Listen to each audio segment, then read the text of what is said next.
Здравствуйте, ребята. Саламат с вами. Раздел «Моя семья и друзья». Бөлім ізденемін отбасым және достарым. Урок номер 2. Екінші сабақ. Тема урока «Вежливые слова». Яғни сабақтың тақырыбы қандай? Яғни бізде сыпайы сөздер. Упражнение номер 1. Бірінші тапсырма. Рассмотри картинки. Что на них изображено? Суретке қараңдар, ол жерде не бейнеленген. Назови, что наступает раньше, день или утро, вечер или ночь. Яғни бірінші бізде қайсысы бірінші келеді? Күн ба, әлде таң атады ма, әлде кеш, немесе түн. Утро – таң, день – күн, вечер – кеш, ночь – түн. Упражнение номер 1. Номер 2. Послушайте вежливые слова, запомните. Сыпайы сөздерді тыңдаймыз және есімізде сақтаймыз. Доброе утро, қайырлы таң. Добрый день, қайырлы күн. Добрый вечер, қайырлы кеш.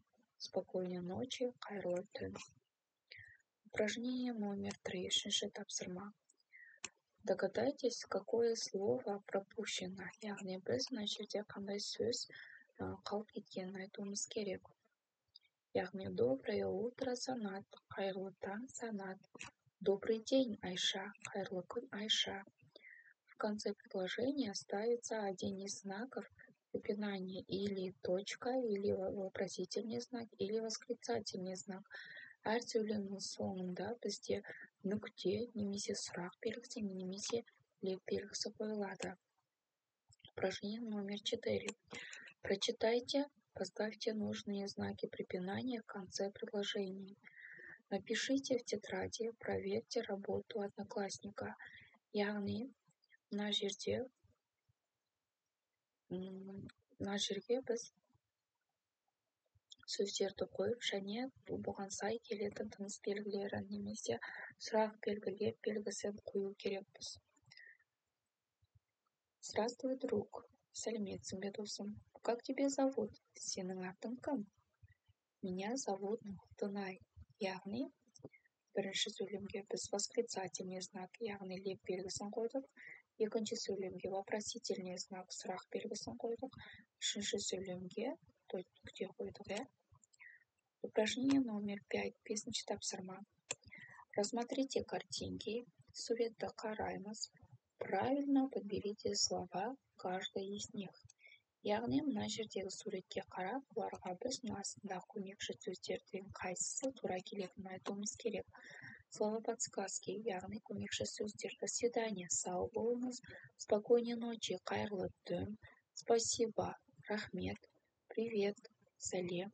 Извини, кешір, извините, кешіресіз. Благодарю, өте сағынамын дейді. Бірінші суретке біз қайсысын қойсақ болады? Атасымен және әжесімен қоштасып тұр, балалар. Яғни, деп айтамыз, до свидания, сау болыңыз. Ал екінші суретте бұл жерде не айтып тұр? Яғни, привет, екеуі бір-бірімен істеп тұр, амандасып тұр. Ал үшінші суретте анасы баласына не деп айтып жатыр? Спокойной ночи, яғни қайырлы түн деп айтып жатыр. Упражнение номер 6. Алтыншы тапсырма. Прочитайте слова, сөздерді оқимыз, және распределите их на группу. Яғни, бұларды біз на слова приветствия, яғни амандасу сөздері, ал слово прощание, яғни сау болыңыз деп айтатын сөздер. Осыларды біз бір-бірімен істеуіміз керек. Қол орындарына дұрыс қойып шығуымыз керек. Слово приветствия. Здравствуйте, привет, добрый вечер, добрый день. Яғни, амандасамыз қалай? Біз сәлеметсіз бе, сәлем, қайырлы кеш, қайырлы күн деп. Ал слово прощание. Спокойной ночи, қайырлы түн. До свидания, сау болыңыз. До встречи, кездескенге дейін. Ал жетінші тапсырмада рассмотрите картинки дейді, суретті қараңдар. Скажи, какие слова говорят ученики при прощании. Покажи, как ты прощаешься с учителем и одноклассниками.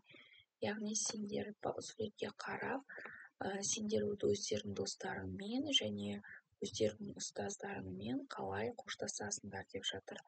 Яғни с учителем біз қалай қоштасамыз? До свидания, сау болыңыз деп, иә. А с одноклассниками до встречи, кездескенге дейін деп қоштасамыз.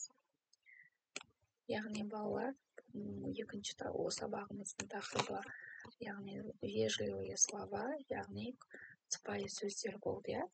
Яғни сыпайы сөздер